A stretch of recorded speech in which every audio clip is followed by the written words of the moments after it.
인간을 갈대에 빗대어 노래하기도 합니다.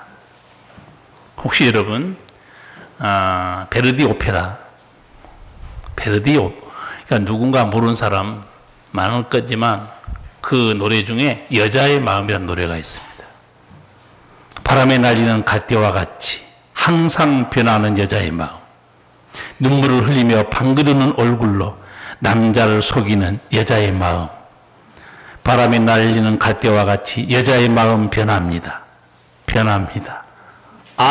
변합니다. 들어보셨죠? 이게 베르디 오페라에 나온 여자의 마음 노래입니다.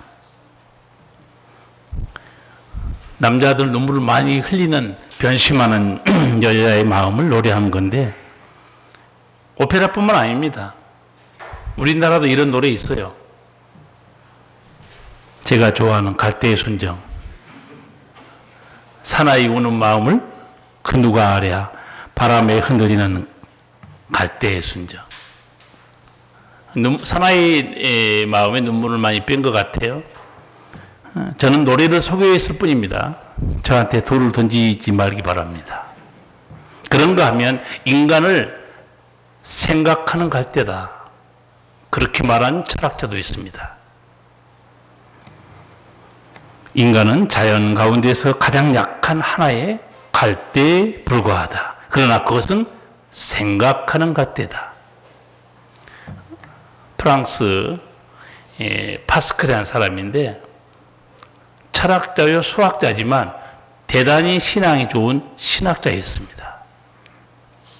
인간은 생각하는 갈대다.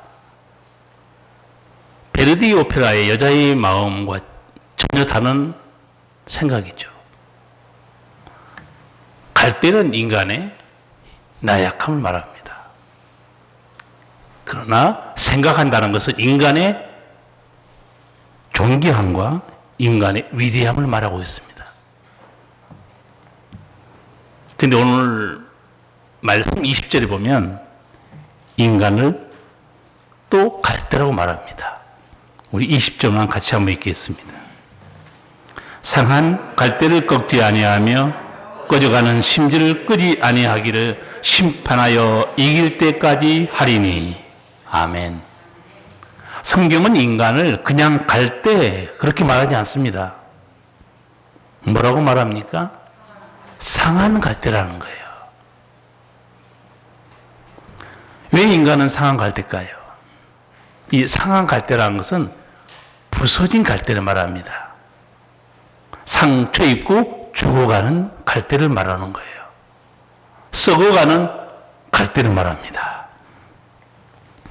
성경이 말하는 상한 갈대라는 것은 죄로 인해서 상처 입은 영혼을 말하고 있습니다.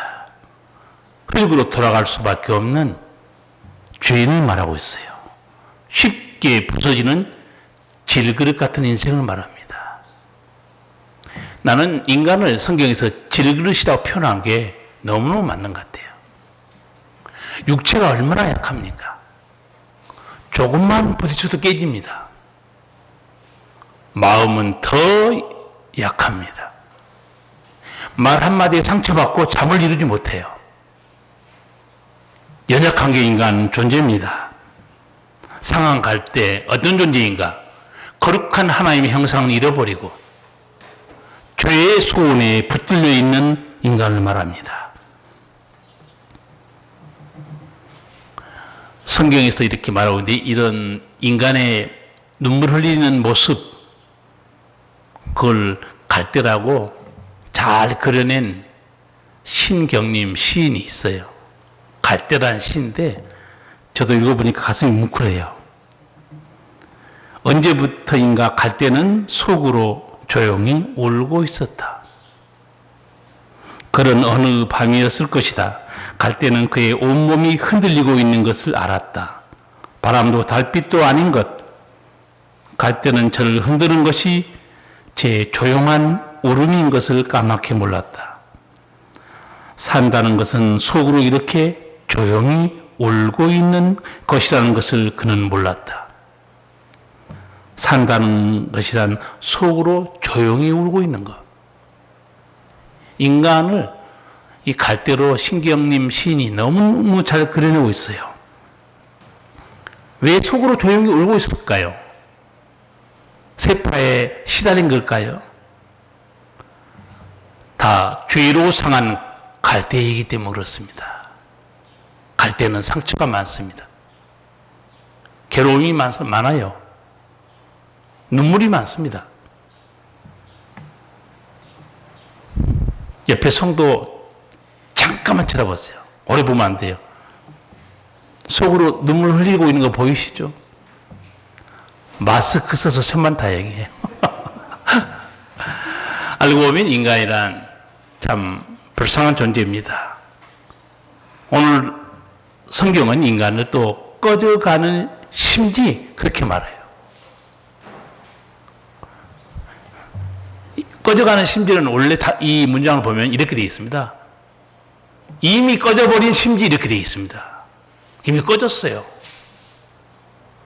연기만 피고 있습니다. 그런 불 꺼진 심지를 누가 소중히 생각하겠습니까? 아무 쓸모 없습니다. 꺼져가는 심지란 허물과 죄로 죽어간 인간을 말하고 있습니다. 아무런 소망이 없어요. 사람들은 이 상한 갈대를 어떻게 할까요? 꺾어버립니다. 아니 가만히 두어도 그냥 그 갈대를 썩습니다. 제가 지난주에 죄의 소원에 붙들 인간 그런 설교를 했어요. 죄의 소원에 붙든 인간이라는 설교를 하면서 서울시장의 성추행, 극단적인 선택하는 것도 말씀드렸고 부산시장도 충남지사도 또 하나님을 경외했던 다윗마저도 간음과 살인으로 쓰러져 갔던 걸 말씀드렸습니다. 이 모든 사람들이 어떤 사람들인가? 나름 출세한 지도자들입니다. 그러나 알고 보면 다 상한 갈대들이에요. 그래서 쓰러집니다. 저도 한때는 사회 비리, 부정, 부패에 보면 목소리 높였는데 예수 믿고 나서 생각이 많이 달라졌어요. 하나님이 가인에게 했던 말이 있잖아요. 죄의 소원은 내게 있지만 너는 죄를 다스려라. 선을 행치 아니면 죄가 문 앞에 엎드리고 있느니라. 자, 앞에 여러 지도자들 저 성경으로 비춰보면 돌을 던질 게 아니고 죄의 소원을 다스리지 못해서 또 한 사람씩 쓰러져 가고 있구나. 인간이 불쌍한 거예요. 누구에게 돌을 던지겠습니까? 자기 존재를 모르기 때문에 돌을 던지는 거예요. 아는 사람은 긍휼히 여깁니다. 죄의 소원을 이겼으면 참 멋있는 지도자로 남았을 텐데. 이런 사람만 상한 갈대겠습니까? 우리 모두 상한 갈대예요. 우리 모두 불 꺼진 심지들입니다. 소망이 없어요. 세상은 잘 나간 사람들, 죄인들이 살고 있는 곳인데도 죄인끼리 불쌍히 여기지 않고 흠없이 보이는 사람만 살아남는 곳이 악한 세상이에요. 그러나 예수님은 상한 갈대를 꺾지 않으셨습니다. 그리고 꺼져가는 심지도 끄지 않으셨어요. 마태는 왜 예수님을 상한 갈대를 꺾지 않으시고 꺼져가는 심지를 끄지 않으신 분이라고 소개했을까요? 오늘 마태가 예수님을 그렇게 소개합니다.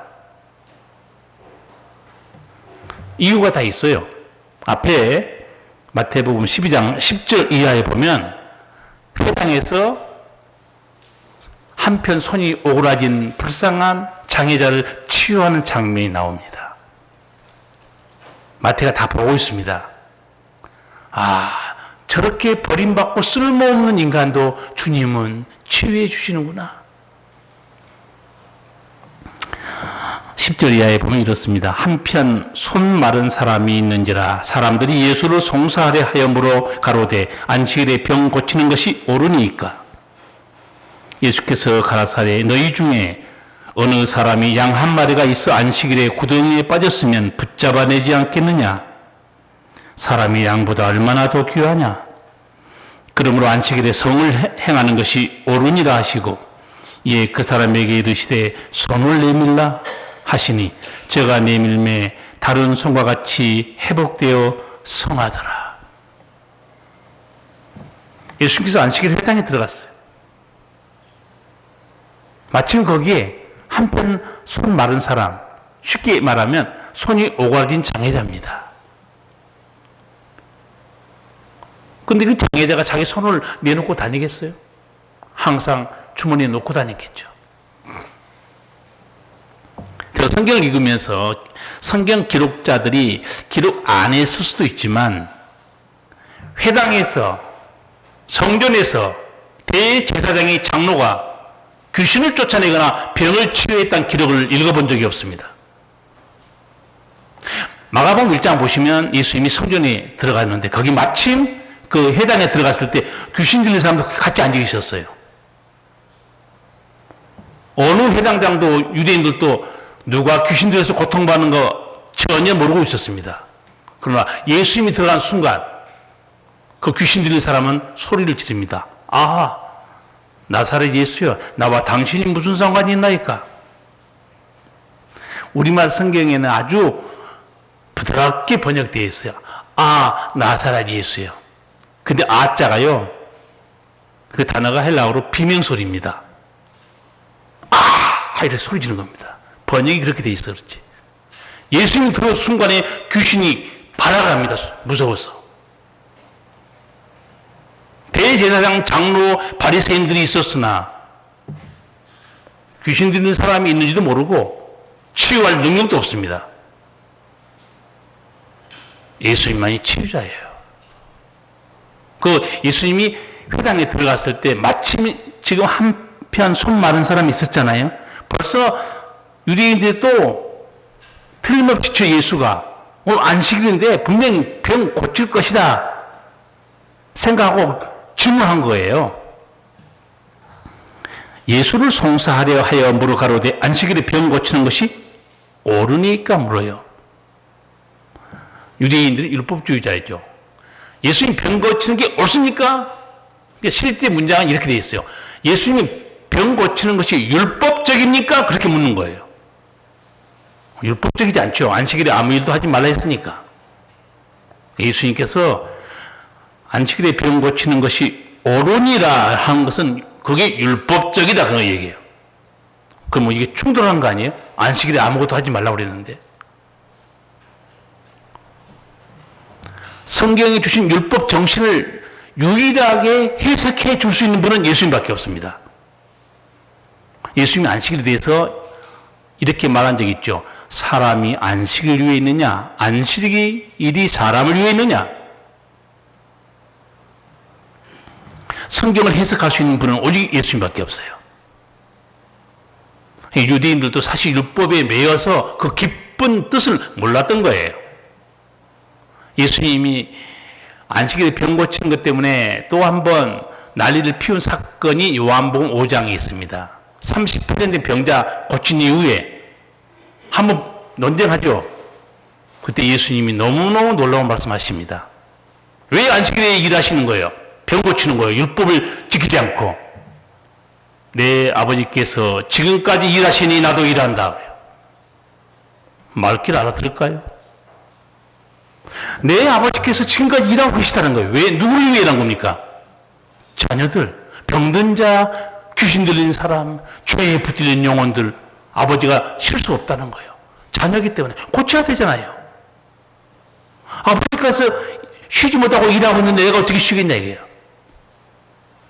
지금 누구 때문에 안식일에도 쉬지 못한가를 유대인들은 모르고 있는 거예요. 우리 때문에 못 쉬고 있는 거예요. 아버지 엄마가 일하면서 고생하면서 누굴 위해 그렇게 일을 많이 쓰는가? 사실 자녀들이에요. 저는 직장 생활해서 직장 생활이 어떤 건지 난 너무너무 잘 알고 있어요. 그래서 진짜 한 몇십 년 전에 이런 설교도 한 기억이 나요. 특히 아줌마들 좀 정신 차리라고. 남편들이 월급 타온 거 노동의 대가가 아닙니다. 그랬어요. 무슨 대가일까요? 열받은 대가입니다. 스트레스 받은 대가예요. 수없이 상관한테 모욕당하고 몇 번 사표를 쓸까 말까 하고 그 고통 속에 타온 거의 월급입니다. 무슨 노동의 대가입니까? 조직에 쓴바서 안 사면 알고 있을 거예요. 서로를 우리가 이해하고 받아들여야 돼요.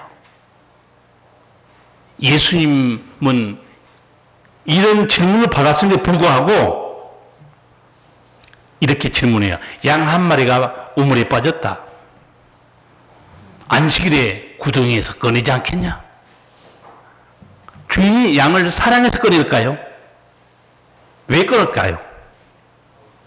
돈이에요, 돈. 양이 죽으면 돈인데. 주님은 돈 때문에 우리를 치유하십니까? 자녀됨을 위해서. 자녀니까 주님은 치유하시고 사랑하시는 거예요. 그리고 그 자리에서 그 사람 불러내죠. 내 손을 내밀라. 손을 내미는 순간에 회복되어 버립니다. 이 광경을 보고 마태가 예수님을 뭐라고 소개하고 있는가? 그는 상황 갈 때도 꺾지 않으시는 분. 그는 꺼져버린 심지도 끄지 않으시는 분. 여러분, 유대인들이 율법을 지키고 있었죠. 유대인들이 이 율법에서 뭐가 중요한지를 잘 몰랐던 것 같아요. 그래서 예수님이 율법에 뭐가 중요한지를 아니 마태복음 23장 23절에서 정확하게 말해줍니다. 화 있을진저 외식하는 서기관들과 바리새인들이여, 너희가 박하와 회향과 근처의 11조를 들이되 율법에 더 중요한 바 의와 인과 신은 버렸도다. 그러나 이것도 행하고 저것도 버리지 말아야 할지니라. 율법에 더 중요한 게 뭡니까? 제사 드리는 거예요? 11조 바치는 거예요? 예수님이 그것도 버리지 말라고 했지만 더 중요한 건 있다. 의와 인과 신이다. 미가서 6장에는 더 자세히 풀어져 있습니다. 의와 인과 신이 무엇인지, 공의를 행하고 인자를 사랑하고 겸손히 네 하나님과 함께하는 것이 아니냐. 율법에서 공의와 정의만 외치는 사람, 율법 제대로 모르는 사람이에요. 율법에는 공의만 있는 게 아니에요. 불쌍히 여기는 것도 들어있고 하나님과 동행하는 것도 들어있습니다. 유대인들 가슴에는 공의와 정의의 율법만 있었어요. 그래서 문제만 보면 쉽게 비판하고 판단합니다. 만약에 성도 여러분들이 대인관계 하면서 세상 살아가면서 남의 허물과 실수를 볼 때 자기도 모르게 비난과 비판만 나오죠. 그 사람들 심령이 뭐가 있는 줄 아세요? 공의의 율법만 있는 성도예요. 불쌍히 여기는 마음이 없습니다. 예수님께서 세리와 함께 식사하니까 유대인 바리새인들 조롱했죠. 이 더러운 인간들하고 왜 어울리느냐. 그때 예수님 하신 말씀이 있어요. 너희는 가서 내가 죄사를 원치 아니하고 긍휼을 원하는 거 가서 배우라고 그랬어요. 제사 주님이 하신 명령이에요. 원래는 긍휼 없는 제사 의미 없다는 거예요. 불쌍히 여기지 않는 신앙, 나중에 어떻게 되는 줄 아세요? 긍휼 없는 자는 긍휼 없는 심판을 받게 된다고 그랬습니다.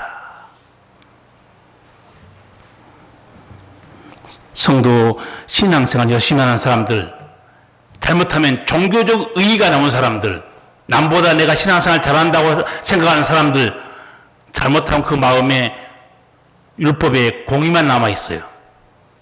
거기에 예수님 분명히 인자를 사랑해라. 불쌍히 여기는 마음도 있어야 된다. 하나님의 겸손히 동행해야 된다. 그런데 불쌍히 여기는 마음, 겸손히 하나님과 함께하는 마음이 없는 신앙은 상황 갈 때 꺾어버립니다. 자기도 상황 갈 때예요. 꺼지거나 심지어 꺼버립니다. 그래서 유대인이 볼 때는 문둥병자는 반드시 죄값을 받아 죽어야 된다고 생각합니다. 그리고 가늠한 여인은 돌에 맞아 죽는 것이 마땅하다 생각했어요. 그런데 하나님께서 보내신 택한 종 예수님은 달랐어요. 상한 갈대를 꺾지 않고 있거든요. 그거를 오늘 이 말씀은 마태가 쓴 말씀 있죠. 이사야 42장에 예수님에 대한 예언을 그대로 마태가 인용한 거예요. 그 인용한 말씀이 18절에서 20절입니다. 같이 읽겠습니다. 보라, 나의 택한 종, 곧 내 마음에 기뻐하는 바 나의 사랑하는 자로다. 내가 내 성령을 줄 터이니 그가 심판을 이방에 알게 하리라. 그가 다투지도 아니하며 들리지도 아니하리니 아무도 길에서 그 소리를 듣지 못하리라. 상한 갈대를 꺾지 아니하며 꺼져가는 심지를 끄지 아니하기를 심판하여 이길 때까지 하리니. 아멘. 이게 누구의 말씀인지 아세요? 마태가 쓴 거 아니에요. 예수님이 태어나기 700년 전에 하나님께서 하신 말씀을 마태가 이사야에서 그냥 인용한 거예요. 이건 하나님의 음성입니다. 아, 내 종 내가 보낼 것이다. 택한 종. 그 택한 종은 상한 갈대를 꺾지 않을 것이다. 꺼져가는 심지도 끄지 않는다. 너무너무 놀라운 예언이에요. 그거를 마태가 예수님이 그 버림받고 병든 자를 치유한 걸 보고 마태가 이사야 42장에 예수님이 하나님의 예언을 기억해낸 겁니다. 그러면서 마태가 지금 글을 쓰고 있어요. 상한 갈대를 꺾지 아니하시고 꺼져가는 심지도 끄지 아니하신 예수님은 누구신가? 첫째, 하나님의 택한 종이에요. 나의 사랑하는 자라고 하나님 말씀하죠. 이사야가 예언했을 때는 그가 누군지 몰랐겠죠. 그런데 알고 보니 그분이 바로 누구였는가? 예수님이었어요. 그래서 여러분이 구약의 예언서를 반드시 읽어야 되고 신약 성경도 반드시 읽어야 됩니다. 구약에는 예언 약속이 되어 있고 신약에는 성취가 되어 있어요. 이 음성, 예수님 오시기 전에 700년 전에 하나님이 들려준 음성, 나의 사랑하는 자라다. 내 마음에 기뻐하는 자다. 이 음성 다시 한번 들리죠. 언제 이 음성이 들립니까? 예수님께서 요단강에서 세례받고 올라오실 때 하늘에서 음성이 들리죠. 이미 하나님이 하셨던 그 음성이에요. 이는 내 사랑하는 아들이요 내 기뻐하는 자다. 700년 전에 하나님이 이사야에게 들려줬던 그 음성이 오늘 세례받은 예수님 그 장면에 다시 하나님의 음성이 들립니다. 하나님께서 기뻐하는 자가 누굴까요? 오늘 이 말씀 보면 하나님의 뜻에 순종하는 자입니다. 오래 믿는 사람도 아니고 목사나 장로 직분자도 아닙니다. 하나님의 뜻에 순종하는 자를 하나님이 기뻐하세요. 예수님은 어느 정도 순종하신지 아시죠? 빌립보서 2장 보시면 십자가에 죽기까지 순종하신다는 거예요. 성도 여러분이 하나님을 기쁘시게 하고 싶으시면 다른 거 없습니다. 하나님의 말씀에 순종하시기 바랍니다. 암이 적은 것 보니까 순종할 마음이 없다 이건 같은. 어떤 자녀가 부모를 기쁘게 하는가? 부모 말 잘 듣는 애들이에요. 부모 말 안 들으면 부모가 어떻게 돼요? 나중에 잠이 안 오는 거예요. 속이 상해가지고. 근데 또 자식이 자기 마음대로 안 되는 거예요. 이제 자녀들 결혼시킨 부모도 있고 아직 안 시킨 부모도 있는데 내가 주변에서 이제 이렇게 이미 결혼했던 사람들의 얘기를까지 들어보니까 공통점이 하나 있어요. 아들로 있을 때는 너무너무 사랑하는 아들. 그러다가 결혼시키고 여자가 들어왔는데 문제가 생긴 집안이 한두 집안이 아니라는 사실. 나랑 같이 공부했던 우리 신학대학 동기도 사모님이 또 대학 교수예요. 좋아서 결혼을 할 수 없이 시켜놨는데 며느리 때문에 자기는 요새 살 재미가 없다는 거예요. 그 살 재미가 없는 거 성경에 있어요. 에서가 누구하고 결혼한지 아시죠? 에서가 이방 여자하고 결혼해가지고 이삭하고 그 어머니 리브가가 속이 상해서 재미가 없었어요. 쉬운 게 아닙니다. 그래서 여러 이렇게 형편을 보면서 저도 요새 기도를 바꿨어요. 저도 아들이 얼마 있으면 결혼할지 모르니까 믿음 좋은 자매 그렇게 안 해요. 요새 이렇게 불평하는 엄마들이 있어요. 시어머니, 어머니가 며느리 쳐다보면서 믿음은 안 좋아. 아무것도 없어. 여러분, 저는 믿음만 좋은 사람 기도하지 않습니다. 믿음도 좋고 부모에게 효도할 줄도 알고 그렇죠? 사람 노릇도 할 줄 아는 그런 자매를 하나 아들에게 붙여 주시옵소서 기도하고 있어요. 예. 주변에 보니까 이게 그렇게 믿음 좋은 거에 그게 능사가 아니더라고. 그 믿음 좋은 게 뭔지 아세요? 예배당 잘 나간다는 거예요. 예배 출석 잘하고 열심히 한다는 거예요. 근데 부모를 몰라봐. 믿음 좋은 거예요. 믿음 좋으면 내 부모를 공경하라 그렇게 사는 겁니다. 없어요. 그게 믿음 좋은 게 아니죠.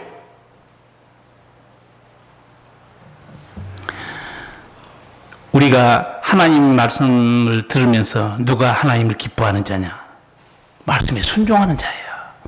여러분도 앞으로 하나님을 기쁘시게 하고 싶으시면 아버지께서 무슨 말씀 하시든지 제발 묻지도 말고 따지지도 말고 순종하시면 돼요. 이 대목에 아멘을 크게 하셔야 되는데. 둘째로 그 예수님에 대해서 하나님 하신 말씀이 있어요. 내가 내 영을 줄 터이니 벌써 말씀했어요.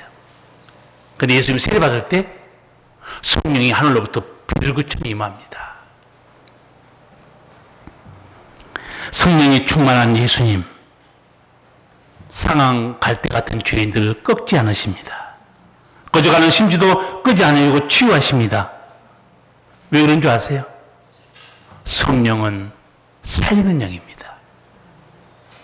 성령은 생명의 영입니다. 그 성령이 충만한 예수님. 상한 갈대를 살려요. 치유하시는 겁니다. 이 사랑하는 마음 어디서 왔는가? 하나님께 받은 마음이고 성령의 마음이나 마찬가지예요. 성도 여러분도 마찬가지입니다. 여러분이 성령 충만하지 않으면 상한 갈대 절대 품지 못합니다. 품을 수 없습니다. 꺼져가는 심지 절대 여러분 지켜주지 못합니다. 세 번째, 예수님은 이 땅에 오셔서 어떻게 복음을 전하시는가 하나님이 또 미리 말씀했죠. 그가 다투지도 아니하며 들레지도 아니하리니 아무도 길에서 그 소리를 듣지 못하리라. 예수님이 행하신 일들 보면요, 입이 떡 벌어진 일들이 한두 건이 아닙니다. 놀라운 기적들, 놀라운 천국 복음. 그러나 예수님은 항상 조용히 하셨어요. 그렇게 할 거라고 하나님이 말씀했어요. 예수님이 두 소경을 고쳐줍니다. 여러분, 평생 앞을 못 보다가 눈을 떴으니 그 기쁨이 얼마나 하겠어요. 예수님이 이렇게 말해요. 삼가 아무에게도 알게 하지 말라. 내가 고쳐졌다고 말하지 말라고 그래요. 그 말씀을 순종했을까요?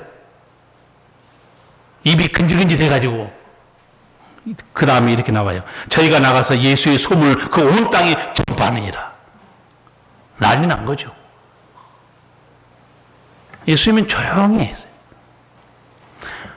요한복음 8장 보시면 예수님께서 유대인들에게 죽음을 보지 않는 길이 있다고 말씀해 줍니다. 이렇게 설교했어요. 진실로 진실로 너희에게 이르노니 사람이 내 말을 지키면 죽음을 영원히 보지 아니하리라.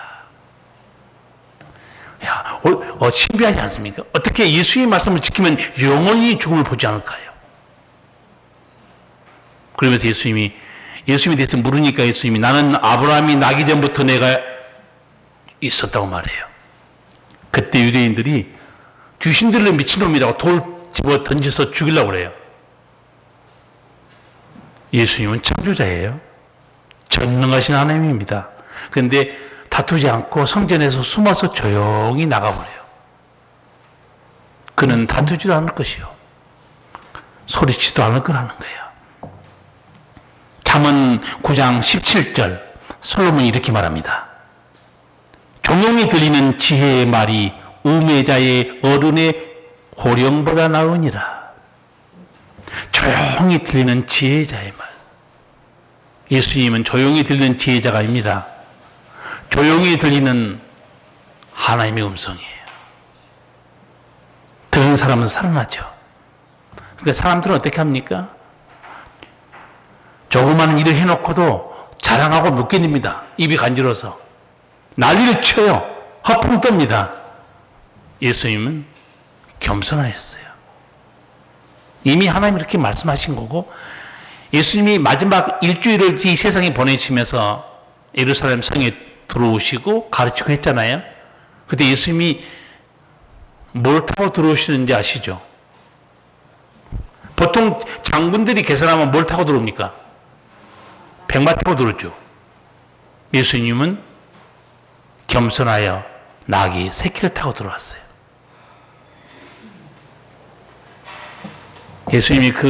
예수님을 향하여 소리 지르는 거, 또 울기도 했죠, 사람들이. 예루살렘의 딸들아, 나를 위해 울지 말고 너희를 위해 울라는 거예요. 너희 상한 갈대됨을 꺼져가는 심지인 걸 알고 울어라, 회개하라는 거예요. 예수님은 혁명가처럼 사역하는 동안 속도하지 않았습니다. 그리고 죄악된 정부를 정복시키지도 않았어요. 조용히 구원의 복음을 전파했습니다. 왜? 예수님은 초림주, 처음으로 오실 때는 구세주로 오신 겁니다. 두 번째 재림할 때는 어떻게 오실까요? 그때는 심판주입니다. 예수님은 처음에 초림, 이 땅에 올 때는 구원하러 오신 거예요. 하나님의 아들을 보내신 것은 세상을 심판하려 함이 아니요 세상을 구원하려 하심이니라. 그렇게 말씀하신 거예요. 예수님은 마지막으로 어떻게 사역하셨는가? 20절 내용 보면 상한 갈대를 꺾지 아니하며 꺼져가는 심지를 끄지 아니하기를 심판하여 이길 때까지 하리니. 예수님은 죄인들은 죽어야 된다. 심판받아야 된다. 바리새인처럼 그렇게 말씀하지 않았습니다. 죄인은 마땅히 지옥의 형벌을 받아야 되느니라. 그렇게 말씀하지 않았어요. 수고하고 무거운 짐진 자들은 다 내게로 오라. 내가 너희를 쉬게 하리라. 남편이 5이나 있던 사마리아 여인, 상한 갈대였습니다. 돈에 붙들려 왕따 당하고 살았던 세리마태, 상한 갈대였어요. 주님이 다 불러주십니다. 치유하고 회복시켜 주셨어요. 제자까지 삼으셨습니다. 우리는 어떻습니까? 다 상한 갈대들이에요. 주님은 의인을 부르러 오신 것이 아니고 죄인을 불러 회개시키러 왔다 말씀했죠. 누가복음 19장 말씀입니다. 인자의 온 곳은 잃어버린 자를 찾아 구원하려 함이니라. 누가복음 5장도 이렇게 말씀해요. 내가 의인을 부르러 온 것이 아니요 죄인을 불러 회개시키러 왔노라. 잃어버린 자들이 누구냐? 상한 갈대들이에요. 하늘에 소망이 있는 죄인들입니다. 예수님이 오셨다고 이 상한 갈대가요, 치유되는 거 아닙니다. 치유되는 첫걸음은 뭐냐면 그게 회개입니다. 예수님 하신 말씀 있잖아요. 죄인을 불러 회개시키러 왔노라. 회개하지 않은 상황 갈 때 치유받지 못합니다. 구원받지 못해요. 회개하지 않는 꺼져가는 심지 회복되지 않습니다. 구원받지 못해요. 하나님은 어떤 심령을 불쌍히 여겨 살리시는가? 시편 51편 말씀입니다. 하나님이 구하시는 제사는 상한 심령이라. 하나님이여 상하고 통행하는 마음을 주께서 멸시치 아니하시리이다. 하나님이 원하는 것은 자복하고 회개하는 마음이라는 거예요. 이 다윗이 간음과 살인을 죄를 범하고 쓴 회개의 시가 시편 51편이에요. 다윗이 하나님께 이렇게 엎드려서 지금 고백하고 있는 거예요. 하나님은 상한 심령, 회개하는 심령을 기뻐하신다는 거예요. 회개하는 상황 갈 때는 소망이 있습니다. 치유됩니다. 이렇게 죄를 자복하고 주 앞에 나오는 심령들 주님은 꺾지 아니하시고 버리지 않으십니다. 이 진리를 알아야 됩니다. 예수님께서는 언제까지 이 은혜를 베푸시는가? 20절 마지막 절에 아주 귀한 말씀이 있어요. 마지막 절에 어떤 말씀이 있습니까? 심판하여 이길 때까지 하리니. 예수님이 이런 상황 갈대와 꺼져버린 심지를 언제까지 돌아봐 주시는가? 심판하여 이길 때까지. 두 가지 의미가 있습니다. 하나는 너가 생명이 이 땅에서 끝나기 전까지. 끊임없이 우리 주님은 구원의 기회를 주고 있습니다. 그리고 마지막 심판하여 이길 때까지. 이 심판은 또 최후의 심판을 말합니다. 요한계시록 20장 가시면 거기 최후 심판이 나옵니다. 최후 심판 때 우리를 변호하시는 분이 누군가? 예수님이에요. 그 마지막 최후 심판 때 우리 모든 죄를 예수님이 담당했노라고 우리를 죄에서 풀어주시고 천국으로 인도하신 분이 누구냐? 예수님이에요. 그래서 요한일서를 보면 요한이 그렇게 써요. 우리에게는 대언자 예수님이 계시다는 거예요. 세상 재판도 어떻게 합니까? 재판이 있죠. 그 죄를 누가 소상히 다 판사에게 얘기하는가? 검찰입니다. 그 피고를 변호하는 변호사가 따로 있어요. 최후는 재판장이 하는 거죠. 우리의 죄악을 항상 하나님께 참소하고 고자질하고 고소하는 자가 누구냐? 마귀입니다. 마귀를 참소자라고 그랬어요. 저도 심판대에 뺏어겠죠. 어쨌든 목사, 아이고, 내가 지은 죄를 다 알고 있는데요. 어마어마하게 많습니다. 주님 말씀대로 죄의 삭은 사명이에요. 저자는 죽어야 됩니다. 그럼 예수님이 변호하겠죠? 어제슨 목사의 모든 지은 죄는 제가 십자가에 지고 다 대신 담당해서 그 죄는 없습니다. 그럼 하나님이 어떻게 하겠어요? 어제슨 무죄. 할렐루야하고 내가 어디로 들어갈 거예요? 천국으로 들어가겠죠. 그런데 교회는 좀 다닌 것 같은데 예수님이 입 다물고 있어요. 그럼 그 사람 어디로 갈까요? 따끈따끈한 곳으로 가겠죠? 말이 그렇지 최후 심판날에 내게 이길 때까지 승리케 하신 예수님의 변호를 받지 못하면 지옥으로 떨어집니다. 그래서 나는 예수님, 목사님한테 설교도 듣고 목사님하고 식사도 여러 번 했고 그러니까 설마가 사람 잡습니다. 제가 몇 주 전에 설교한 거 기억하세요? 천국문을 열어주셔서 문을 두드렸죠. 예수님이 너희들은 어디서 왔는지 내가 알지 못하노라. 그러니까 밖에 사람들이 뭐라고 예언해요? 주여, 주께서 우리를 길거리에서 가르치지 않았습니까? 주여, 주는 우리와 함께 식사하지 않으셨습니까? 근데 예수님 모른다고 그래요. 안면 몰수하는 거예요. 예수님 하신 말씀 드려야 돼요. 불법을 행한 자들아, 이렇게 말합니다. 불법을 행했다는 것은 무슨 말일까요? 너희들은 내가 말한 대로 믿음 생활 안 했다는 거예요. 불법. 너희가 원한으로 산 거예요. 하나님 주신 말씀 다 어겨버리고 내가 복음으로 산 겁니다. 심판하에서 이길 때까지 우리에게 예수님이 계시다는 거. 얼마나 큰 위로가 됩니까? 성도 여러분, 우리 모두 상한 갈대로 살아가고 있습니다. 자기도 허물투성이고 죄악투성인 갈대인데 서로 꺾어버려요. 서로 상처 주고 살아갑니다. 상한 갈대, 병든 영혼, 죽어가는 인간, 눈먼 자, 포로된 자를 말합니다. 오늘 찬양대에서 오 주 없인 살 수 없네 찬양했어요. 저도 찬양 좋아합니다. 오 주 없인 살 수 없네, 주님만 구원하시네, 주님 없는 세상 평화 없네, 오 주 없인 살 수 없네. 아멘이에요. 상황 갈 때 꺼져버린 심지들 주 없이 살 수 없습니다. 주의 일로 사는 거예요. 상한 갈대를 품어주신 분은 예수님밖에 없습니다.